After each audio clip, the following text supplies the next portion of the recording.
Greetings dear listeners, today is April 23rd, 2020. Welcome to the Megrow podcast episode 7. I'm picking up from a blog post that I wrote about 3 weeks ago. The post got over 1,000 views on LinkedIn. I got some feedback to follow up on the post, make it more tangible and provide some more real-world examples. I'll show you here the high-level outlay of a good risk register. It consists of 6 simple building block. They're all distinct, yet they all interlude and play together. So there's an ID block, there's 3 quantification modification blocks, and there's an add-on and gov blocks which are a bit more descriptive and give more details and other important information. So that's on a high level, a 6 module or 6 building block approach to make, build, construct a good risk register. So for the remainder of this cast, I'll go through each block in more detail and try to make it a bit more tangible and add some examples to it. So let's start out with the ID block. This block here on top, which is, in essence, it's a description. Okay? It should contain at minimum the information listed out here. So first is a unique and really a unique risk identifier. That can be a number or an internal code. There's pros and cons for both. Just use what makes more sense or most sense for your organization.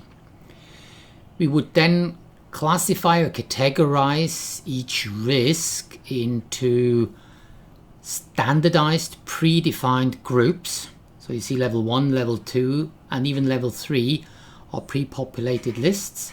And we would then add some descriptions, some impact and effect estimates that can be free text. And last but not least, a risk owner needs to be allocated to each and every risk. Again, that can be an individual or it can be a department or a function. There are advantages and disadvantages for either approach. Suggest you use what you're familiar in your organization with for other tasks and other projects. So let's be a bit more specific. So we'll start out with an example, a human resources related example, a risk of a key employee or employees group of colleagues leaving the company. So we then need to categorize that and make it a bit more specific and a bit more tangible. So in many companies, you would, as a level 1 here, you will categorize this as an operational risk. We can argue whether it's strategic, but let's settle for the moment this as an operational risk. So on that level 1, from the drop-down list, we would choose operational risk. Level 2, there's many kinds of operational risks, so we would choose the subcategory human resources. Level 3, if you want to go down the pre-populated route, you would probably choose something like staff turnover or key staff retention, or if it's free text, you can just describe it. Okay? And then in the descriptor, we would use a bit more words, saying there's a risk that a group of people who have been tasked to set up and execute a key project for the company, that they might leave, go to a competitor. The impact, still quantitative here, that company might lose some sales opportunities, might lose some profit. Let's move on to the quant and the mod blocks. So once we've set that specific risk, in our example, a group of key staff leaving the company, we then need to make as quantitatively and as precisely a prediction of how often do we think that's going to happen, and if it happens, what's the impact. So there's many ways going about it. Ideally, we have a very sophisticated, fully probabilistic model. Sometimes that exists and sometimes it doesn't, so we need to use other methods. And sometimes it's just a best estimate or it's a consensus amongst experts. If there's nothing else available, we use that. So we just make an estimate that this happens once every 5 years. We then also need to estimate, if that happens, what's the impact to the company. And again, this should be as quantified or as numeric as possible. Coming up with qualitative descriptions such as medium or severe, that's relatively easy to do, but you will see later on this doesn't really help us. So for a good, effective and efficient enterprise risk management, we'll need to have numbers here. So in our example, we'll say if that group of people leaves, we lose 5 million sales opportunity. And then it's a key point. This projected outcome needs to be benchmarked with the company's risk appetite. So if you're a very, very big company, hundreds of billions of dollars of turnover, 5 million sales lost is probably not a big deal. So you might even think how much effort you need to spend to mitigate that risk. However, if you're a 10 million company, already $500,000 would be a lot. So you need to benchmark it against your risk appetite.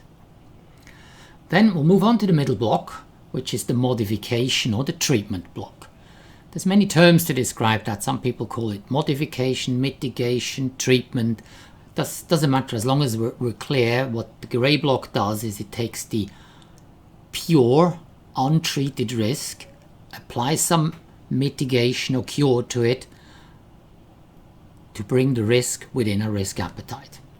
So in a specific example, this group of people could be given special incentives, they could be given flexible working hours, other career opportunities, and so on and so forth, whatever is suitable in this specific environment. And then we'll move over to the very right. We do the same frequency severity estimate and the benchmarking against risk appetite, but this time it's after the treatment. So it's important that we know how much the treatment has cost us, and then how effective and efficient the treatment was.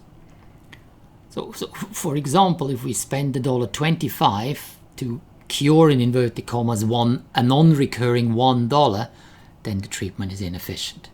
However, if we can spend $1 to cure something which will cost us $1 million, then it's an extremely efficient treatment. Okay. 2 more blocks to go.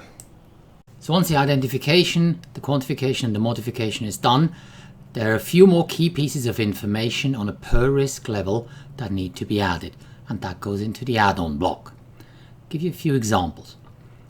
Cyber risks, they affect many different departments, many different functions of a company, so it makes a lot of sense to mark any given risk, if it has any linkage, any connection to cyber, to mark it specially, to single it out, to color it, whatever method you want to use. Secondly, you also may wish to add specific comments or remarks as to how quickly a certain risk evolves, whether it's a slow, medium or a fast evolver. And thirdly, and hopefully this comment is not going to hold for much longer, certainly in the current situation we're in, any reference, any linkage to COVID-19 might make sense to add here. You can also consider to add in comments or remarks from stakeholders, for example, internal audit. Great, the last one, the Gov block. So in this block we note a few more like maintenance support type of comments and statements. So number one, it's highly recommended you add an owner of the risk register. That would be a CRO in a bigger organization. You also add some information who is the author of the current version. That can be the CRO in a smaller company, or it could be the head of the enterprise risk department. And you add dates, and you add revisioning cycles or patterns. This can be the same for the entire risk register, or it can be different for different risks. So one more important thing to consider is the distribution, the storage and the access right. It's fundamental to get buy-in and also make enterprise risk management an inclusive and effective process, that information is transparent, that information is shared as widely as possible. Now, having said that, certain key crucial risks is understandable. They might be confidential, hence the access is restricted. I'm a great believer and supporter of storing all the risks in one and the same unit database, because that makes it efficient, that reduces operational risk, and also ensures just simply everything is at the same spot. Over the last 10 minutes, we've built a comprehensive yet simple, from a concept point, simple enough risk register, which is in my opinion a key ingredient to good, effective and efficient risk management. 6 blocks, build them on top, make sure everything is there, and you're in very, very good shape. Dear listeners, thank you very much for being with me, for listening.